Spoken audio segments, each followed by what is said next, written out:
Good afternoon, everyone. It is me. It is your girl. It is Miss Book Review. There are some things I want to discuss. I am in a new location. I'm at my house currently because there was a hurricane and my school got canceled for a week. I don't think it's going to be for a week, but we'll see. Because if it's not for a week, that means I can read more books because I'll be home and I won't have schoolwork to do. I'll probably have schoolwork to do, but... Another thing I want to talk about is I made a pumpkin, like a coffee with pumpkin in it. It's so good. There's pumpkin creamer and there's pumpkin whipped cream and there's pumpkin spice topping on top. The whipped cream has melted, but it's so good. So, and also the background, can we talk about this? These are my books.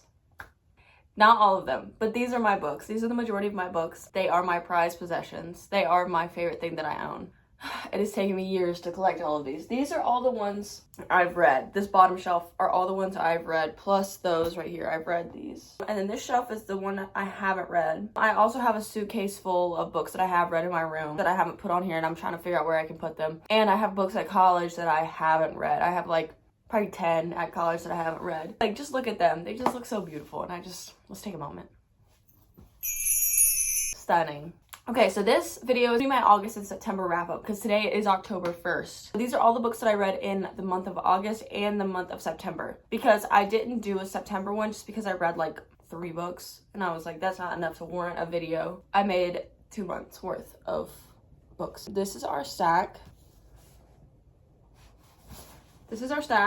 I want to go over some analytics first. And I had to write it down because I use my phone, so I can't look at it on my phone. And this is a note my mom told me today to go get my flu shot today.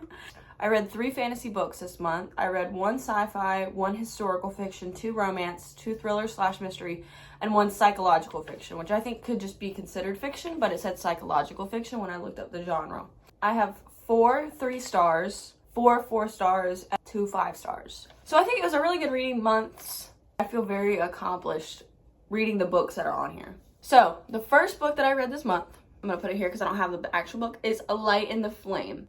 Miss Bethany gave me this book. It's in the Blood and Ash trilogy. Like I explained in one video, the book order that you're supposed to read them. Technically it is the 5th or 6th book in that series because you have to go in between the series at a certain point. So I didn't have that part of the series, but I have the main series. I digress. I read A Light in the Flame. I gave it 3 stars because technically it's the 2nd book in that series, in the whatever series, Ember in the Ash, or I don't know. In that series, it's the 2nd book. I have issues with that series. We don't make a whole lot of movement. If you know those books, they are like this thick. They are literally that thick. Like they are 800 pages fantasies. 800-page fantasies. Now, if you have an 800-page fantasy book, majority of the time, you don't need all of that information in there. Sarah J. Maas does that. She'll do an 800-page book. That needs it because she has those characters go through so much, and it's not like she's wasting her words. Like she's just not like, oh, I have 800 pages, let me fill it with fluff. I feel like that author does that, and I think she did that with this book. She was just filling it with stuff that we don't need to talk about. We don't need all of that, and I'm just like, this author does that, especially like her first books from those series are so good. Like the first couple ones are so good, but then she starts to just overcomplicate things. I don't know if she's just she has a certain book deal number that she has to give, and that's why she's dragging it out for such a long period of time. But that's what she did with this book, and it really pissed me off because it's like the characters in the 2nd series I personally like more than the characters in the main series. Because I feel like the 2nd series doesn't get as much love because it is kind of like you don't know about it. Like I didn't know about it until I started reading it. I can't give exactly what happened in that book because it is a series and you have to know what's going on. But the first book was about the god of death, and in their world they would sacrifice these humans that were like pure or whatever, and they would sacrifice them to the gods so that the gods would reap the rewards. In the first book, Seraphina is our sacrifice, and then the god of death comes. He says, you are not worthy of my sacrifice, and that's what she's been training for her entire life. He leaves, but what she was going to do is she was going to get him to take her. She was going to get him to fall in love with her, and then she was going to kill him, because when you kill a god, you get 1 wish, and she was going to wish that her land was going to be clean because it has this like rot and disease on it, and that's what she was going to do. But there's more of the story that comes along later. But that's the gist of the whole series. Plus, what's going on with Poppy and Flynn. Is that his name, Flynn? I don't know. In the first series with Poppy and her mans that gets tied in with them. Anyway, I gave that book 3 stars. It's a good series. I would recommend it. If you're a fantasy nerd like I am, read it. It's a good series. I recommend, 100%. You have to commit, but if you commit, you get a good payoff. The second book I read this month is called Pachinko. Look at this cover. It's so stunning. She's gorgeous. Pachinko is about a woman named Sunja. The book is set in Korea in the early 1900s. It goes through the lives of all of the women in this certain family. It goes through Sunja's mom, how her mom and her dad got together, and it goes about her because she ends up getting pregnant at 16, and she's not married, and it's very frowned upon, especially in their culture, to get pregnant and not be married because the father was a wealthy merchant. And it goes into the story of how he sort of courted her and how it all happened because she was a very good girl. Like, she wasn't a tyrant. I'll say that. She was a good person. She took care of her mom. She followed her mom's rules. She helped her mom out because they run like an inn in Korea. And it goes to the story of her mom, she ends up getting married at one point, her sister-in-law, her kids, and how it goes into the early 2000s. How culture changes and how people change in their ways as time moves on. I gave this book 5 stars just because it felt like the journey that these women go through, because it's a historical fiction, so this stuff actually does happen in real life. The journey and the strength and the resilience that these women have to go through, because a lot of the times, like especially in this kind of in the Korean culture, women were nothing without their men. Like, the women would stay home and take care of their kids. They would take care of the husband. They would cook. They would clean. But Sunja and her family at one point have to go and provide for their family. They have to go sell things on the street. Not themselves, but they have to sell like items and food that they make on the street just to provide for their family. And I'm like, they're not eating enough. They are starving. And because of the government and the wars going on, someone in their family gets conscripted to go to war. And then they have to come back. And he can't work. Like, he can't walk. So they have to take care of their family because none of the men in their family are around anymore. So the women had to step up and take care of their family. And I just felt like it was a very resilient story, and it was a very heartbreaking story of, there's not necessarily a happy ending. It's just life, but just how life is. It's an ups and downs. It's definitely a character study. So if that interests you, I would highly recommend this book. I did give this book 5 stars. It was just a beautiful story, and it was so interesting to view someone else's culture from a perspective that I have nothing about except Mulan, and that's not even Korean culture. So it's like, it's interesting to learn stuff about other cultures. And I think this book did a very great job at describing what went on then. The second book I read is None Shall Sleep by Ellie Marney. This book is about these 2 young kids get recruited to work for the FBI, specifically for the behavioral analysis unit, like Criminal Minds.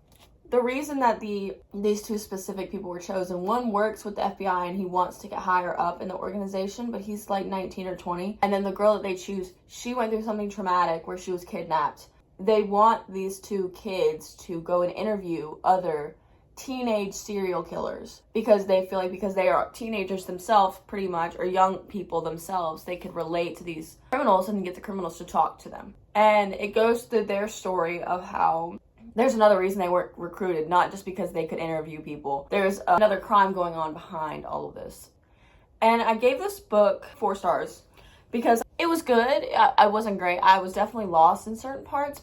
Some of it lulled for me a little bit, but the story was very good. It was very interesting. And the reason I did give it a 4 stars, not a 3 stars, was because one of the people that they have to interview, one of the murderers, I loved his character. I loved his arc, and he was very sophisticated for a criminal, and he was going to college still in prison, and he was learning. He didn't let him being in solitary confinement make him into an animal. He was very eloquent, could speak very well. He was very knowledgeable. And I loved his character arc because him and the main girl would like talk, and whenever they would talk to each other, it was like a game almost, but like the criminal knew it was a game that she was trying to play with him, but he kind of went along with it. But his character was just so well written, and his character you see more towards the middle of the book, but he comes in clutch at the very end. I'll say that. I loved him. So I gave this book 4 stars. The next book I read is Twisted Games by Anna Huang. If you watched one of my other videos, you know I read, this is the second one in the Twisted series. The first one I gave 2 stars to. That book pissed me off. This one I gave 3 stars to. It was a lot better. The romance was a lot better because the people were normal and not a psychotic man like in the first one. It's about this girl named Bridget, who's a princess in the story of this like far off land, like basically like Genovia is the vibe that she's giving, and her bodyguard, and how they were trying to keep their distance from each other. They did not like each other at first. They were trying to keep their distance away from each other, trying to keep it professional, and then they become friends because they're near each other all the time. And I felt like their love story, it made sense. It made sense in the fact that they didn't like each other at first because he had his ways in protecting her, and she didn't like that because she wanted to have a life. And then things happen in the story, and then she has to deal with the new responsibility that she gets. He has to trust her and know that her entire life she's been in this way of living, so she knows what's going on, but he has to be careful. They have to work with each other and grow around each other, which I thought was really important. And I gave this book 3 stars because there was character development, and it wasn't just spicy scenes, which I appreciated, and there was emotional connections, and they actually did stuff, and they didn't just like, 3 stars. And the next book I read, And Then There Were None by Agatha Christie. If you don't know, Agatha Christie is the top-selling author after the Bible. She is one of the top-selling authors ever in the history of the world. I looked it up, it was like the Bible, and then Agatha Christie was like the most sold author. So I was very excited to read this because she is popular. She may not be popular now with like the younger audiences because I've never heard of her and I've never heard anyone talk about her. But in the history of time, she's very popular. And Then There Were None is about this group of people. They get invited to this island to stay at this place, at this manor on this island. And it's kind of Clue-esque. Some of them start dying and being killed off. And they have to figure out who's killing, who's doing the killing, and try to stay alive at the same time. We get told why all of these specific, because these people don't know each other. These specific people were chosen for a specific reason, and we get told that in the very beginning. And so there's 10 people, and you go into each character and stuff like that about who they are, what their background is. And I gave this book 4 stars because the writing in it was very pretty. I really did like the writing, and I liked how this book came out in like the 30s. But the way it read, it was like it came out today. If someone told me this book came out last year, I would believe them. Just because the writing was so well done and it was so like modern for it being in the 30s and that you understood what was going on. I really liked that, and I liked how she wrote in this book and how she made the characters seem in their minds, and like, because you get their inner thoughts because it's whatever point of view, third person point of view. So we get everyone's thoughts and feelings, and it's just so interesting. And I love how there's like a riddle that she ties into this whole story. I loved how she did that. I thought that was very cool because it kind of told you what was going to happen, but not exactly. And the ending was great. I loved this ending. It just made me think. So I gave this book 4 stars. Would highly recommend for a thriller mystery. The next one I read was People We Meet on Vacation by Emily Henry. I've been wanting to read this book because this is the last of the Emily Henry books that I have not read, her most popular ones. And this one is more like lower rated on the scale of her books, which I think is so interesting because I loved this story. I loved the characters in it. I loved their romance. I felt like it was so sweet and just like genuine because it's like a friends to lovers romance. It's about Poppy and Alex, and Poppy loves to go on vacation. Like, that's her whole thing. She loves to go on vacation, and Alex is her like friend that she met from college when neither of them had any friends, and so they started hanging out and they became really close. So they start going on vacations together, and then she ends up getting a job in it, and then he ends up doing his thing, and they still go on vacations together like 10 years later, every year. One vacation, something happens, and so they don't go on vacation for like 2 years or something, and then as like a last ditch effort to save her relationship with him, she invites him on a vacation. It goes over all of their past vacations and the one that broke their relationship. I gave this book 4 stars because it would have been a 5-star except for the ending. I did not like how they resolved the conflict. It was very, what? Where did that come from? Very out of nowhere, and I did not like how it was just kind of like thrown in there because it didn't make sense to me. It did not make sense to me, and I felt like they could have had a much better ending. And because they said all of the right things that you need to say when you profess your love for someone, but I just did not like how it was taken and how the other person went with it and just was like, no. I just did not like that. The rest of the story, their love story leading up to that, I liked and I thought was very good. So I gave this book 4 stars. And the next book I read, A Feather So Black. This is a fantasy book. I have never heard anyone talk about this book ever. Me and Miss Bethany went and got it when we went and bought books together. Go watch that video. It's so fun and so cute. It's only 10 minutes versus this is going to be 45 minutes. But she bought this one for me because it was green, and that was the prompt, is buy a green book. This book is about Let me break it down. Because it took me a while. It took me the first 150 pages to understand the magic system in the world in this book. We have our female main character. Her name is Fia. Fia has nature powers. She can make things grow with her blood. When she was 12 years old, she doesn't remember anything up to when she was 12. Because she came from this world of the folk, is what they're called, like the nature powers or the folk. And then the daughter of the human queen was taken. So they kind of switched them. So Fia looks the exact same as the daughter of the queen, except she has like 2 different colored eyes. No one knows what happened to the girl. They just know that her and 11 other girls were taken into the land of the folk. And so the human queen is like waging war on the folk, and they've been at war for so long. She ends up giving Fia, she gives her the task of going to find her daughter, her actual daughter, now that she's come of age or whatever, and she's been molded into this weapon. I gave this book 3 stars because it did take me a while to get into it. I didn't feel super connected to the characters. Like, there were definitely some lines in here that I thought were interesting, but it kind of felt messy. The story felt messy because, like, towards the end, it was just kind of like, what are y'all talking about? And it's 400 pages. There is a second book, and I might read the second book just to know where she goes with this. I'm not 100%. And the male main character, there's like a love triangle in it, sort of, kind of. But it's like both of the men are not cool. Like, I don't like either of them. I mean, the newer one, yeah, sure, I like him a little bit more than the old one because the old one was so dumb and, like, their history is, like, it's just messy. It was a cool story, and I liked Fia, but she had the whole feel bad for me thing going on. And I was kind of, like, over that. My thing with fantasy books is that, like, I have read so many of them, you can kind of predict the storyline that it's going to go on. This one, I will give prompts, is that I did not predict the story that it was going to give me, and that was really interesting. But a lot of the times you can predict what is going to be said and what's going to happen. But if you like fantasy and you're always looking for new fantasy books, I would recommend this one. And the next book I read, let's take a moment, shall we? Round of applause for your girl for reading this book. Even though technically I listened to it, but I still read it. I read Dune. This book, oh my gosh. I gave it 3 stars, by the way. This is a sci-fi novel. If you don't know what Dune is about, which I find hard to believe because there are 2 great movies made out of it. Dune is about, I don't even know how to describe Dune, to be quite honest with you. It's about this world, Arrakis. I'm just going to read the back because I feel like that explains it better. Set on the desert planet Arrakis, Dune is the story of the boy Paul Atreides, who would become known as Muad'Dib, and of a great family's ambition to bring to fruition humankind's most ancient and unattainable dreams. A stunning blend of adventure and mysticism, environmentalism, and politics, Dune won the first Nebula Award, shared the Hugo Award, and formed the basis of what is undoubtedly the greatest epic in science fiction.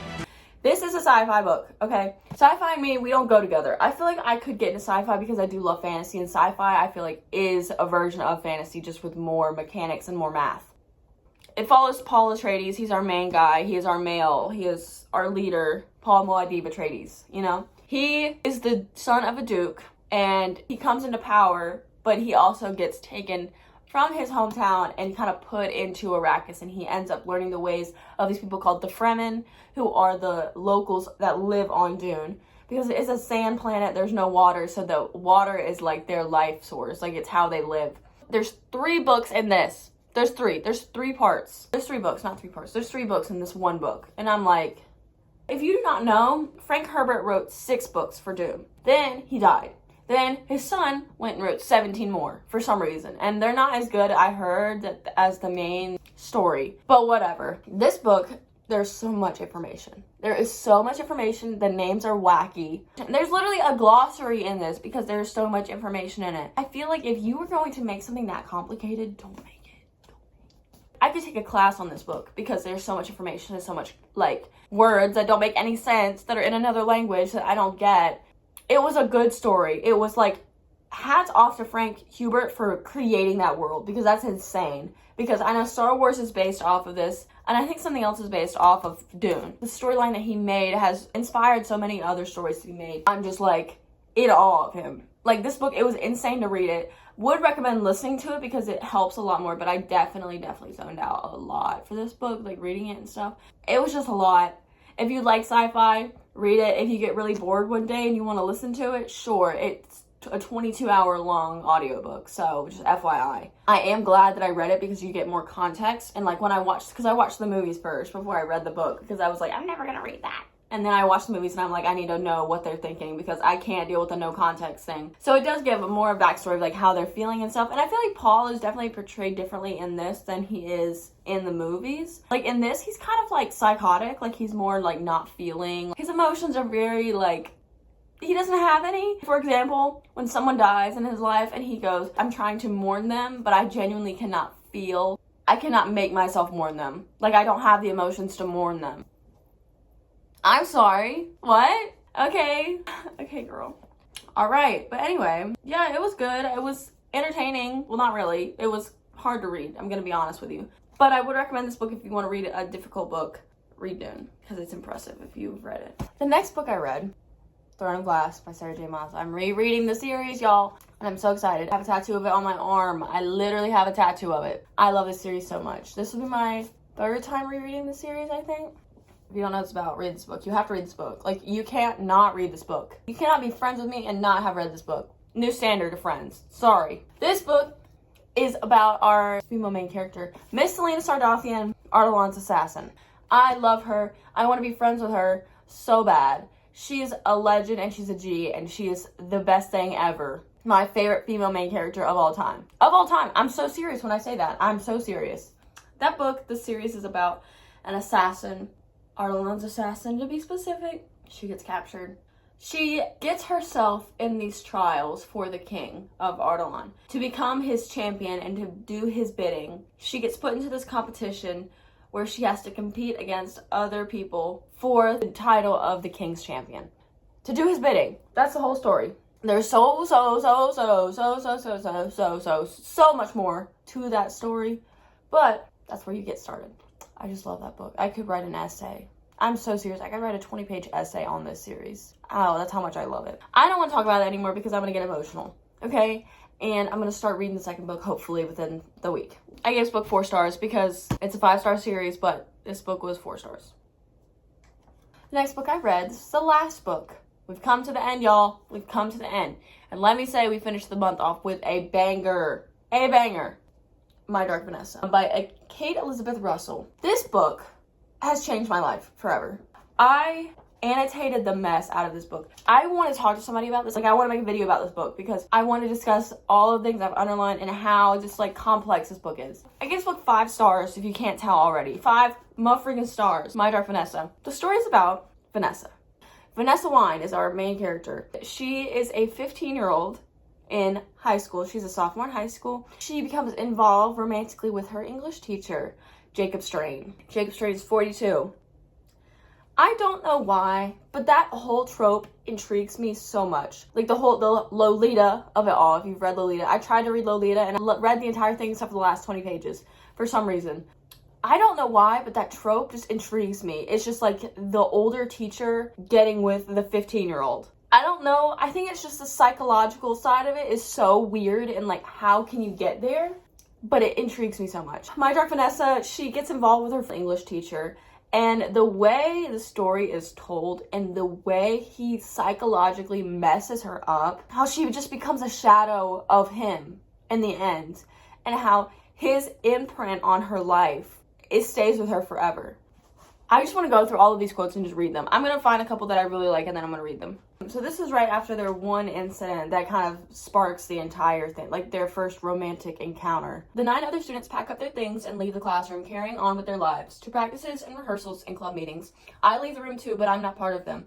They're the same, but I'm changed. I'm unhuman now, untethered. While they walk across the campus, earthbound and ordinary, I soar. Trailing a maple red comet tail, I'm no longer myself. I'm no one. I'm a red balloon caught in the boughs of a tree. I'm nothing at all. After the first incident with him, then he says, this is like later on, because it flips back and forth between now and then, because some things have arisen, and so he's being investigated again. I don't say it, but sometimes I feel like that's exactly what he's doing to me, breaking me apart, putting me back together as something new. He's a manipulator! He's a manipulator, and he manipulated a 15-year-old into sleeping with him and doing a bunch of other random stuff with her. Oh my god, this line, bro. Okay. I want to be a positive presence in your life, he says. Someone you can look back on and remember fondly. The funny old teacher who was pathetically in love with you but kept his hands to himself and was a good boy in the end. Are you kidding me? He just gets so entwined with her, and he makes everything about him. He makes her about him. Everything they do is about him. And he manipulates it and says, no, it's about you. Like, it's about you. Like, I love you. Like, you're da-da-da-da-da-da-da. And manipulates it and twists it into making her feel like she's not doing enough and giving enough for him. And she gives everything she has to him, and he leaves her in the dust. She just thinks about him constantly, and she can never get that feeling back. And you know what's crazy? It's like, there are like 3 things that happen, 3 little events that just like are in her brain on repeat. All of this other stuff happened because of these 3 little events. Like, she'll never get the feeling back of those 3 little events. And she's chasing that feeling for so long and never finds it again. The way this author talks about this and the way she uses the brain in this, and how other victims are coming forward saying that he did something to them, and how Vanessa compares her situation to them. And it's like she puts down these victims. She's putting down these girls that have been abused by him, but she's like, it's not as bad as mine. Like, these girls are fine. They're just being dramatic because it's not as bad as what I went through. But then she doesn't even view herself as a victim. She's like, he loves me. He loved me. He loved me. He never harmed me. He loved me. Said that till her last breath. He never harmed me. He loved me. It's just insane how twisted up he can get. This man got into her life and got into her head. She has to learn how to be human again. She has to learn to be herself. It's such a good book. And I just think, even if that whole thing freaks you out, if that like older person plot freaks you out, don't read it. But if it doesn't, read this. It's just so like interesting how she thinks. It's just so good. I'm just gonna think about this book for a long time. And if anyone wants to borrow my annotated copy, I think that would be so cool because I wrote some cool annotations in here. And I've underlined a lot of stuff. So, this is someone completely different. This is someone else. One of my best students. It's a strange compliment coming from a man who once turned a student into a wife. It's the one-liners, bro. It's the one-liners for me, personally. It's a cycle that never ends, bro. It's a cycle, and she has to figure out how to get out of it. Does she? You have to read to find out. So those are all the books I read in August and September. Thank you so much for watching this video. It's going to be very long, and I'm so excited to go edit this because I have nothing else to do today. We have a nice stack. I'm so proud of myself for reading all of these books. I have a vlog coming out soon. I accidentally filmed the whole hurricane incident. I didn't even know I was doing that. I didn't get a whole lot of hurricane footage, but I got what I was doing during the hurricane. So that will be out hopefully soon. And it's going to be a long video, so just FYI. But yeah, thumbnail.